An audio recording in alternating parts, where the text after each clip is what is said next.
retomar aqui então. Nós paramos nessa parte da criação, né? Falando como Deus fez o homem, né? Que fez aparentemente com as próprias mãos, né? Que moldou da terra, do barro, do material que existia lá no planeta, vamos dizer assim, né? E que pela tradição judaica a criação ocorreu em 7 de outubro de 3.761, há 5.786 anos, né, aproximadamente. E a gente está falando, a Terra é mais antiga do que isso. Então, a criação, essa forma que nós estamos supondo, né, que os dias não eram dias de 24 horas, mas eram períodos, eram eras, né? Deus deu um resumo de como ele fez as coisas. Ele não quis detalhar, era o objetivo dele, né? E como o que a gente observa hoje do universo, né, é mais fácil, né, nós estamos vendo o que está acontecendo, né? Então, é uma coisa relativamente segura do que é falado pela ciência. Mas a gente já ia entrar no Jardim do Éden ali, mas eu pensei no seguinte: falar um pouquinho dos problemas da ciência para não dizer, não, vocês são criacionistas, creem que a Terra só existe há 5.786 anos, né, que nos acusam, vamos dizer assim, disso, né? Nós acreditamos na criação que Deus fez? Sim, acreditamos. Não, somos criacionistas. E a ciência tem muitos problemas como eu já comentei um pouco, né, do aparecimento da vida, a evolução. Então, antes de a gente entrar no Jardim do Éden, vamos falar um pouquinho disso. Se alguém vier argumentar contra nós, tá, mas a ciência também está certa de tudo ainda, né? Está muito longe, aliás. A questão da vida está muito, muito longe ainda de resolver as questões. Então, vamos lá. Problemas que a ciência tem, né? Em laboratório, o máximo que conseguiram produzir foram aminoácidos. Eles são os componentes das proteínas, né? São moléculas orgânicas, mas muito distantes ainda de um ser vivo. Por quê? Você precisa de, se não me engano, 20 aminoácidos para formar uma proteína. E tem uma infinidade de proteínas. E precisa de muitas proteínas para trabalhar junto com o DNA para que haja vida. Então, é como se eles tivessem feito tijolo para fazer a casa, né? Alguém juntou para conseguir, teve a ideia de pegar barro, né? Misturar a terra e água, fazer o barro, aquecer, né? Consegui fazer o tijolo. Mas a casa, o ser vivo, eles não têm a menor ideia de como fazer. Tem indícios que a vida surgiu há mais de 4 bilhões de anos, como a gente falou, né? Seres muito simples, mas olha só que interessante.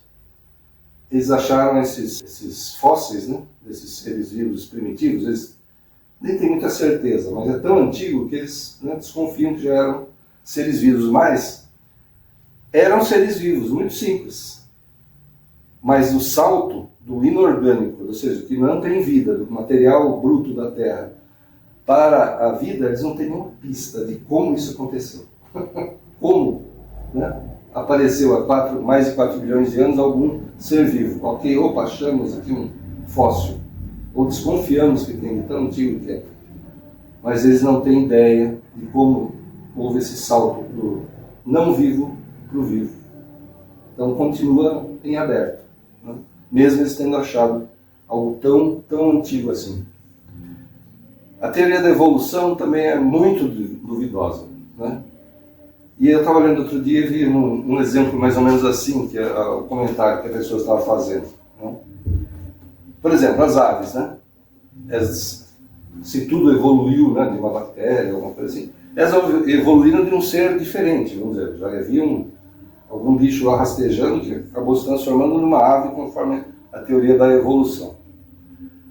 Então, o produto final, né, a ave, funciona muito bem.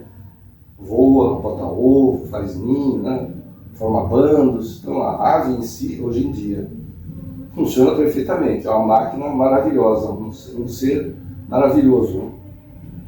Mas, vamos lá. Durante milhões de anos, se a teoria da evolução está certa, um animal que era meio ave, meio qualquer outra coisa, não sei de onde veio, né, seria algo defeituoso. Não era o melhor nem de um tipo de ser, nem uma ave como conhecemos. Uma desvantagem natural, que levaria pelas próprias teorias da seleção natural, a sua extinção. Ela ia desaparecer. Não estava adaptada. Ela não voava, não era uma ave, não, sei lá, se botava ovo, se não botava, se tinha pena, se não tinha, mas era uma coisa em transformação, que não era o melhor do que ela era antes, nem é o melhor do que ela se tornou. Está no meio aqui, ela ia se extinguir. Só que, ao contrário da extinção, as aves estão morrendo. Isso pode extrapolar para todos os seres. Esse intermediário entre, né, um e outro. Era uma coisa manca, um negócio que não voava, coisa que não corria muito bem também, porque, né, já era uma ave. Você vê um passarinho hoje em dia, né, ele corre ali, mas se um gato for atrás, está vindo lixo. Se ele não voar, já era. Por quê? Porque ele não é bom para correr. Não, é bom para voar. Então esse bichinho aqui está no meio. Ele nem voava para escapar do predador, nem corria muito porque ele já estava se transformando numa árvore. Né? Então extrapole isso para todos os seres e fica difícil a gente imaginar essa transição. E vamos lá. Se toda a vida complexa veio de bactérias, em organismos, né, em bactérias, em organismos simples, qual seria a função de pulmões que ainda não faziam trocas gasosas?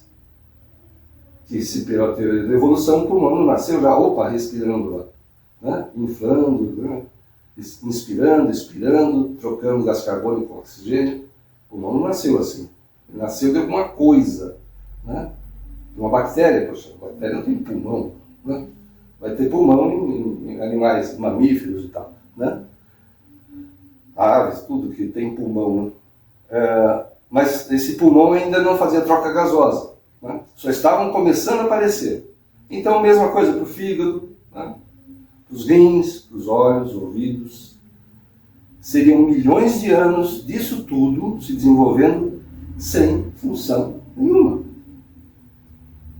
Aí começou a aparecer, né? Então, se transformar uma célula no olho, por exemplo, né? Uma célula que era sensível à luz. Tá? Isso quer dizer que uma célula que por acaso era sensível à luz gerou tudo isso que é complexo de um olho, né? A córnea, a íris, a retina, né? O nervo óptico que liga ao cérebro. Então, só que durante milhões de anos houve uma célula sensível à luz que não fazia nada. Aí foi se desenvolvendo, se tornou os nossos olhos, os olhos dos animais. Sabe? Olha como a coisa fica muito difícil de você acreditar, né, dessas fases intermediárias que eles colocam na evolução, por exemplo, né? E esse peixinho aqui eu acho muito legal. Esse é um selacanto. Olha a carinha dele aqui, né? Parece uma coisa assim bem pré-histórica, né? E ele é. Segundo a ciência, ele existe há uns 450 milhões de anos. E pensavam que ele havia sido extinto, que fosse o precursor de animais terrestres, devido às suas características. Está vendo? Ele tem nadadeiras aqui embaixo, parece bracinho, parece perninha. Então o que eles falam? Eles foi do bicho que saiu da água e começou a desenvolver patas e virou um animal terrestre. Então, eles pensavam por causa desse formato dele, e eles acharam fósseis assim. Isso aqui é um fóssil dele, né? Tá vendo? Quase que parece impresso na pedra, mas é o fóssil que, né, de 450 milhões de anos ficou seco aí num lugar que acabou preservando esse fóssil, né? Então eles acharam primeiro os fósseis, e depois, na natureza, acharam, ele continua nadando por aí. Só que ele não virou um animal terrestre. Olha o jeito, olha como ele é aqui, ó, tá vendo essas nadadeiras aqui, ó, esse formato do corpo, olha só, aqui, ó, tá vendo? Ele é praticamente idêntico a 450 milhões de anos. Por que ele não mudou? Por que ele não ficou gordo, esticado, sei lá, perdeu perna, perdeu nadadeiras? Por que ele não... porque o ambiente dele não precisava... Sabe aquela coisa? Eu estou vendo esse computador agora. Né? Então eu falar, computador, olha, tem processador, memória e tal, não sei o quê, eu estou vendo, né? Conheço, né? Já li alguma coisa sobre ele. Vamos dizer que não existisse o computador. Mas se a gente tivesse uma máquina assim, que fizesse tal coisa, tal. Depois de feito é fácil, né? Eu estou vendo. Então eles estão vendo o peixe agora, não, ele não precisou evoluir. Pô, peraí, tudo evoluiu, todo mudou, tudo se alterou bastante, né? Muita coisa desapareceu, né? E o selacanto continua aí de um jeito. E existem outros também, mas eles chamam de fóssil vivo, para ter uma ideia, como é denominado, para ver que será que a evolução está certa? Olha, bem difícil. Bem difícil mesmo. A gente estava falando do universo, das estrelas e tal. Isso está aí, a gente está vendo, né? E realmente muita coisa deve estar certa no que eles falam da cosmologia, vamos dizer assim. Mas o aparecimento da vida, a evolução, olha, isso aí é mas muito difícil, muito forçado mesmo. Tem uma coisa que eles chamam de explosão cambriana, que aconteceu há 541 milhões de anos, em um período geologicamente muito curto, né? Como eles falam, um piscar de olhos na escala da Terra, de bilhões de anos, né? Quase todos os principais filos, os tipos de corpo, né? Um verme fininho, um verme gordinho, um molusco, né? Uma lula, um vertebrado, né? Tudo isso surgiu meio que de repente há 541 milhões de anos, que eles chamam de explosão cambriana, como se tudo tivesse sido criado de repente, de uma vez, num período que eles falam, um período geológico muito curto para aparecer tudo isso, todos esses tipos de seres, né, que apareceram aqui nessa explosão cambriana. Qual o problema? A evolução darwiniana, que é a teoria da evolução, prevê mudanças lentas e graduais, milhares, milhões de anos. A explosão cambriana parece um upload, né, vamos dizer, uma melhoria, né, massiva de novos tipos biológicos, sem muitas fases intermediárias. Então contradiz isso que aconteceu, que de fato eles acham lá os fósseis, né, contradiz a teoria darwiniana. A dúvida: como a complexidade aumentou tão rápido? Onde estão os ancestrais mais simples que deveriam estar nas camadas de baixo? Né? Então você vai cavando, né, a terra, a pedra e tal, e vai achando, né, fósseis, tal. Então a dúvida deles: peraí, parece que apareceu meio de repente tudo isso, né, contrariando a teoria, e não acham as coisas que poderiam ter do início da vida, das bactérias e tal, para chegar nessa tal explosão cambriana. Então, isso aqui é um queijo suíço, como dizem, cheio de buraco. Cheio de buraco.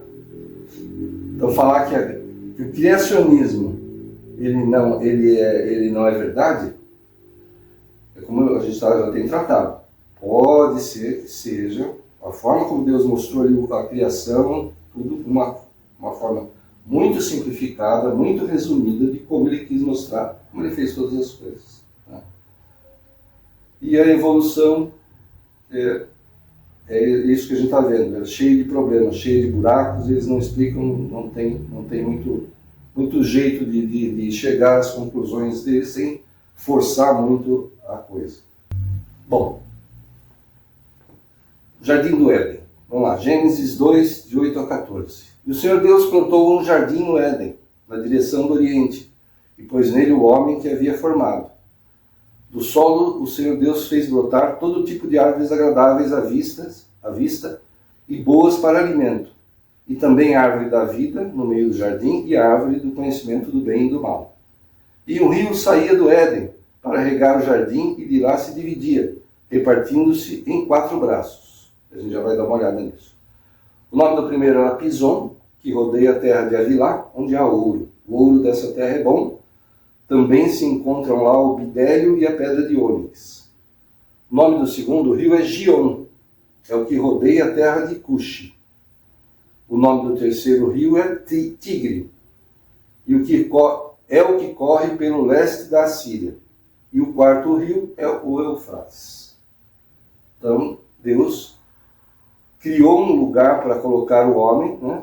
E plantou ali todo tipo de árvores agradáveis à vista e boas para alimento. Então, Deus preparou um lugar maravilhoso para o homem habitar, para ele cuidar, como Deus falou. Né? Então, isso teria acontecido há 5.786 anos, mas, né, conforme a tradição judaica.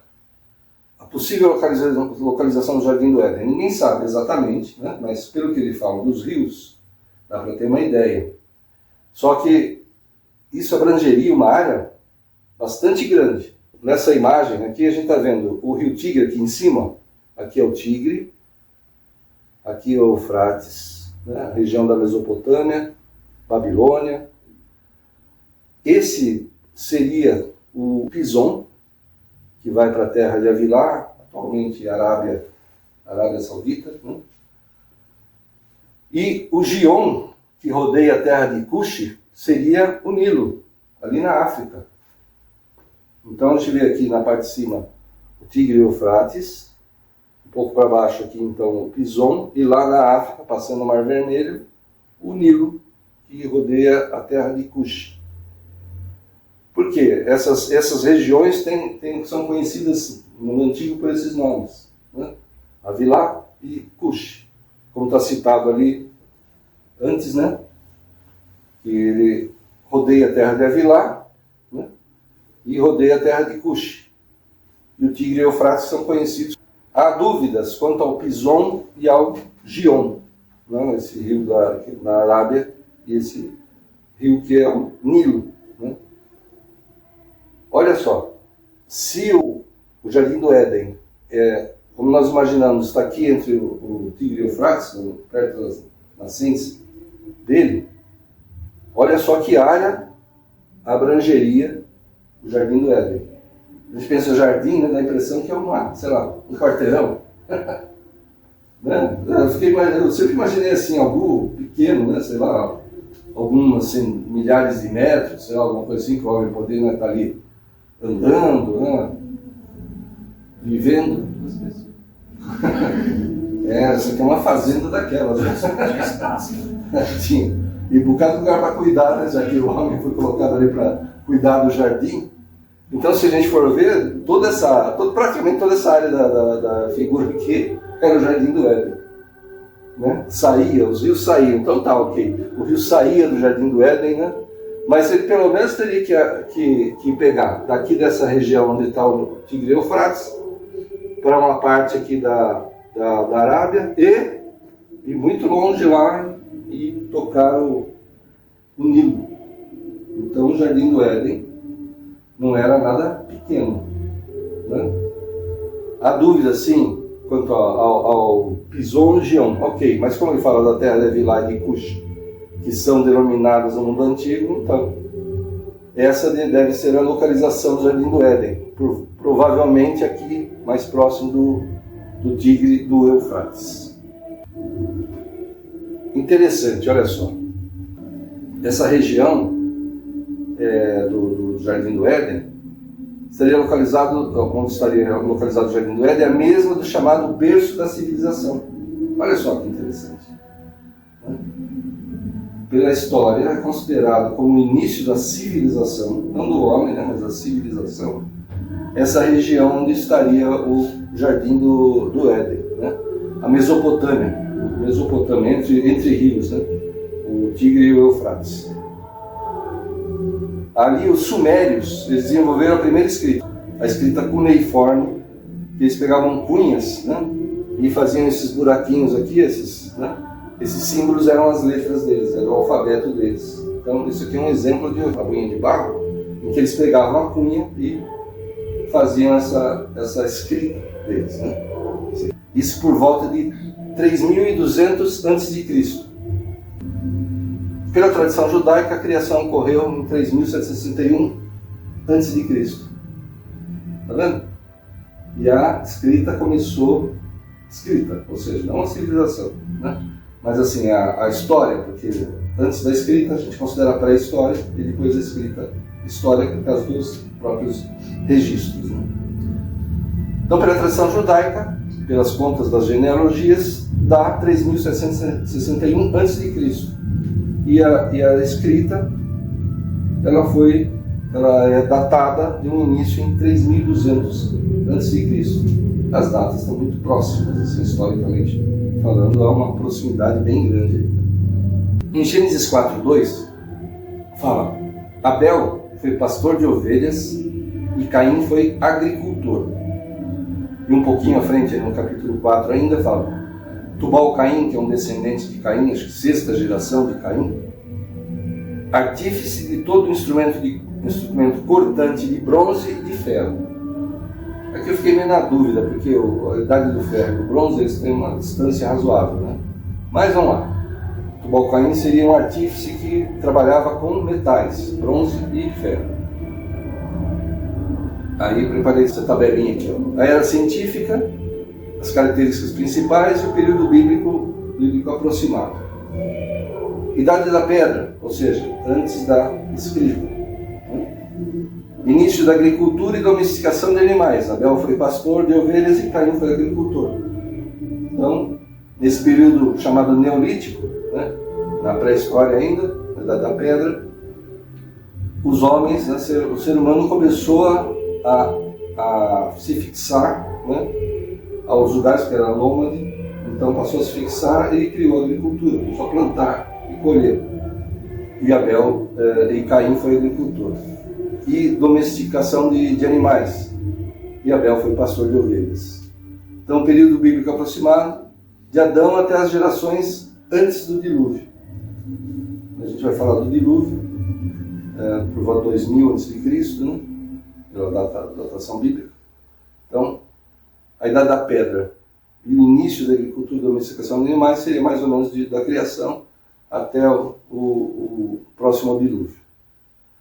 Idade do Bronze, 3.300, né, próximo aí do início da escrita, até 1.200 a.C. Surgimento das primeiras cidades, escrita e ligas de cobre e estanho. O bronze é uma liga de cobre e estanho, para quem não sabe. Período bíblico aproximado. Abraão, Isaac e Jacó, e a escravidão no Egito, perto ali mais já dos 1.200 a.C. Então, os patriarcas e a escravidão no Egito. Por que eu estava falando do Tubal-Caim ali? Fala de bronze e ferro juntos é meio complicado, mas talvez ele dominasse algo que ainda não, que era inédito em outros lugares, né? Porque já dominava o bronze e o ferro. A Idade do Ferro começa depois da Idade do Bronze, 1200 a.C. até 586 a.C. Ferramentas e armas muito mais resistentes, né? Imagina, você faz uma ferramenta de ferro e quem sabe fazer a têmpera do ferro, ele fica muito mais duro, pode se transformar até em aço, né? Que é muito mais duro do que o ferro. Né? Aquece, esfria, tem martelo, né? Então quem sabe trabalhar o ferro pode transformá-lo até em aço. Então as ferramentas e armas eram muito mais resistentes. E começa a queda de impérios que dominavam só o bronze. E as armas de quem vinha com espada de ferro, batia contra a espada de bronze do outro, arrebentava a espada. Aí acabava, né, a luta. Né? Quem tinha espada de ferro ganhava. A época aproximada, biblicamente falando, juízes e monarquia. Saul, Davi e Salomão. Então vocês veem que essas idades, que essas eras, né, que a ciência levanta, tem aí história, tem indícios, né, antes na pré-história, elas coincidem com o próprio texto bíblico. Né? No começo da humanidade havia pastores e agricultores. Então nós estamos considerando, né, o início da agricultura e domesticação de animais na idade da chamada Idade da Pedra, na pré-história ainda, antes da escrita, já que a Idade do Bronze começou por volta de 3.300, a escrita em 3.200, então nós estamos falando da idade da pré-história aqui no caso do início. Mas a gente vê que essas eras coincidem com o texto bíblico também. Como a gente falou na criação, né?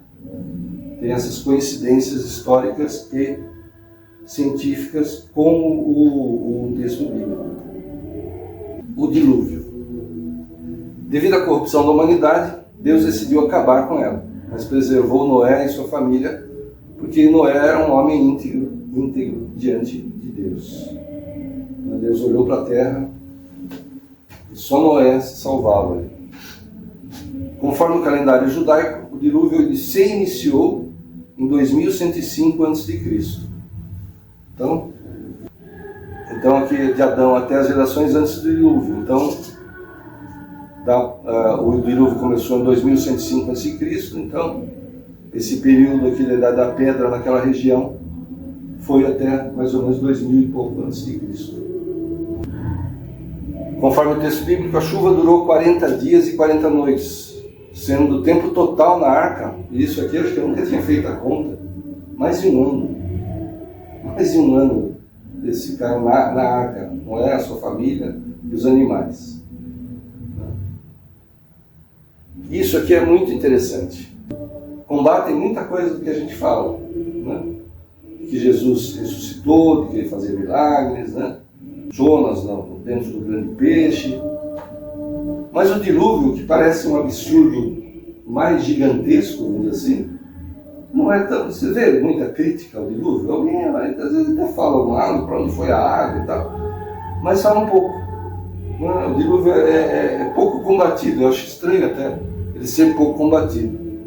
Mas tem histórias de um dilúvio, podem ser encontradas nas culturas de vários povos do Pacífico, das Américas, do Sul da Ásia, do Oriente Próximo, ou seja, nas culturas, né, totalmente separadas, imagina, comunicação há milhares de anos. Nessas culturas tem a história de um dilúvio, de um barco que levou as pessoas, levou os animais. Interessante, né? Coisas tão distantes, povos tão distantes, culturas tão não interligadas, né? Como a Ásia mesmo. Poxa, quanto tempo demorou para a gente ter uma integração, né, com a cultura asiática, né? Ficou muito tempo separado Ocidente e Oriente, né? Então, e existem histórias ali, Sul da Ásia, Oriente Próximo, né? E existe uma história que é das mais famosas, né, dessas outras histórias sobre o dilúvio, que é de Gilgamesh. E há um personagem histórico, Gilgamesh, que provavelmente foi um rei de Uruk na Mesopotâmia, ou seja, aquela região ali da Mesopotâmia, do Tigre e do Eufrates, da Babilônia, do Éden, né, em 2700 a.C. Ele teria sido um rei, né? Há um personagem histórico que provavelmente foi um rei dessa região, dessa cidade de Uruk na Mesopotâmia, datando-se isso de 2700 a.C. Uma comparação entre a história de Gilgamesh, né, e de Gênesis, porque está registrado a data, cópias datadas do primeiro milênio antes de Cristo, né, mas adota a história mais antiga do épico de Atrahasis, de 1635, ou seja, esse épico foi escrito em 1635 a.C., mas a data desse dilúvio não está determinada, né? O do Gilgamesh. Do Gênesis, supostamente escrito, a maioria acredita, por Moisés, né, o Gênesis, talvez no século XV ou XIII a.C. Aqui é uma dúvida quanto à data que Moisés viveu, em que ocorreu o êxodo. Vocês falam tão distantes assim, né? 15, 13. E provavelmente teve acesso a fontes mais antigas. Moisés teria tido acesso a fontes mais antigas. Como é que ele ia saber do dilúvio, né? Para ele escrever. A embarcação, chamada de Elepo, navio, na língua deles, né? O navio de Utnapishtim era um cubo estranho, né? Isso é bem esquisito, para falar a verdade. Era um cubo cujos lados mediam 120 côvados. Eles estão tratando o côvado aqui como 50 centímetros. É mais normal tratar o côvado, que é a distância do cotovelo até a ponta dos dedos, com 45 centímetros. Tá? Então o côvado normalmente é tratado como 45, aqui ele está tratando com meio metro, mas tudo bem, é próximo, né? Então ele teria 120 côvados ou 60 metros, era um cubo grande, de 60 por 60 por 60. Tinha 7 pavimentos divididos verticalmente em 9 seções. Né? Foi impermeabilizado com betume, que provavelmente era usado na época, né, para impermeabilizar embarcações. A de Noé, a Tebá, a arca, a tradução, né, na tradução tradicional. A arca de Noé tinha 300 côvados de comprimento, então aqui seria 150 metros de comprimento, 50 de largura, 25 metros de largura e 30 metros e 30 côvados, não, ou seja, 15 metros de altura. Então ela teria, né, 150 metros, né, por 25 metros por 15 metros, a arca de Noé. Ou seja, é um barco mesmo, né? Você vê que é o jeitão de um barco, ali um cubo, até para flutuar. Você imagina, né? Um cubo, né, gigante desse na água. Não é esquisito, né? Então não teria estabilidade praticamente nenhuma, né? Bem estranho, mas é o que está na descrição deles. Os ocupantes. Aqui é interessante, sementes de toda a criação, toda a família e parentes do tipo anistinho aí, né? Animais selvagens e domésticos e artesãos. Esses eram os ocupantes da arca do Gilgamesh. De Noé. Então Noé, sua mulher, 3 filhos e as esposas dos 3 filhos. Um casal de todas as espécies de animais e 7 casais de animais limpos. Não sei se vocês lembram desse detalhe. Né? De todos os animais, um casal. Mas dos limpos, 7 casais. A duração. 6 dias e 7 noites aqui no Gilgamesh. Após um período que não está especificado, o Utnapishtim e os demais saíram da embarcação. A de Noé. 40 dias e 40 noites de chuva, período total dentro da arca de 371 dias. Esse 371, talvez ele precise de algum ajuste, mas que pode ter, nos períodos que é relatado no texto, pode ter coisa que se sobrepõe. Mas deve ser bem próximo disso mesmo, de um ano. Né? Lugar de repouso, Nimush. Eu tenho que procurar isso aí que eu não achei ainda. O Nimush. E da Arca de Noé, as montanhas do Ararat. Não exatamente um monte chamado Ararat, mas as montanhas, a região de Ararat. Né? A soltura de pássaros, também, isso é uma coincidência. No Gilgamesh soltou uma pomba, uma andorinha e um corvo. Noé soltou o corvo e 3 vezes uma pomba. Um sacrifício depois do dilúvio. Cana, cedro e murta, do Gilgamesh, e, no caso de Noé, alguns animais limpos e aves limpas.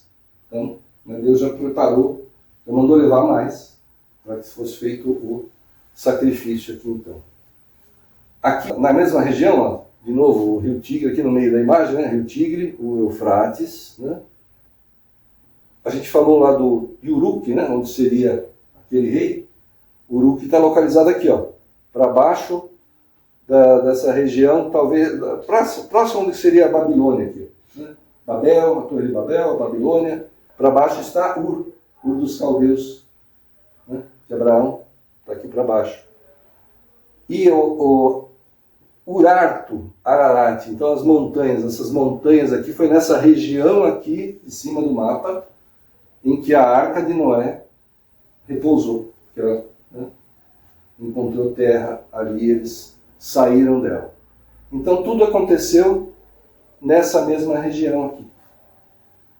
Nós estamos vendo que nessa região da Mesopotâmia, né, Ur dos caldeus, Uruk daquele rei, né, onde seria o Jardim do Éden, aproximadamente aqui também, tudo isso está acontecendo nessa região aqui, que é o berço da civilização, o berço da escrita.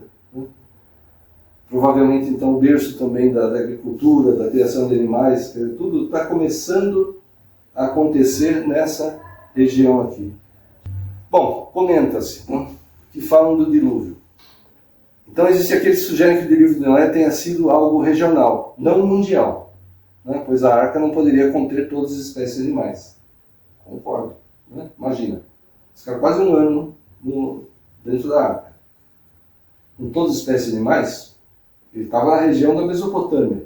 E animais, sei lá, da Ásia, das Américas. Só que aí você vê essa narrativa em quase todas as culturas. Então demonstra que foi realmente mundial. Ou de uma vez só. A gente não sabe, mas pelo que a Bíblia diz, foi de uma vez, né? Mas foi mundial.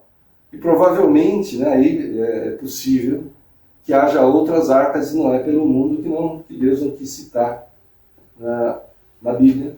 Ele contou a história, Jesus falou, né? Então, quer dizer, é algo confirmado em outras partes da Bíblia, né? Mas por uma certa lógica e pelos indícios que temos das culturas mundiais, foi mundial.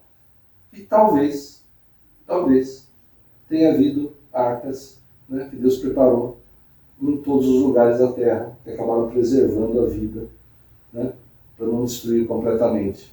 Ah, mas você está falando então que havia mais gente? Não sei, é uma possibilidade, né? O que a Bíblia diz? Noé, sua esposa, seus 3 filhos e as 3 esposas deles, e que pararam ali na região naquela região do Ararat, né? E que dali repovoaram a terra. Aqui são teorias, né? Como eu estou falando, como pensam, né? Tenha sido regional? Eu acredito que não, foi mundial mesmo, mas talvez não tenha sido apenas a Arca de Noé.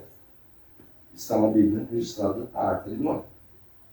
Para nós, enquanto não tivemos algo em contrário, né, é a Arca de Noé. Os animais que entraram ali. Ah, como Deus fez. Deus sabe todas as coisas. Deus provê o que Ele quer. E Ele faz o que é impossível. Amém?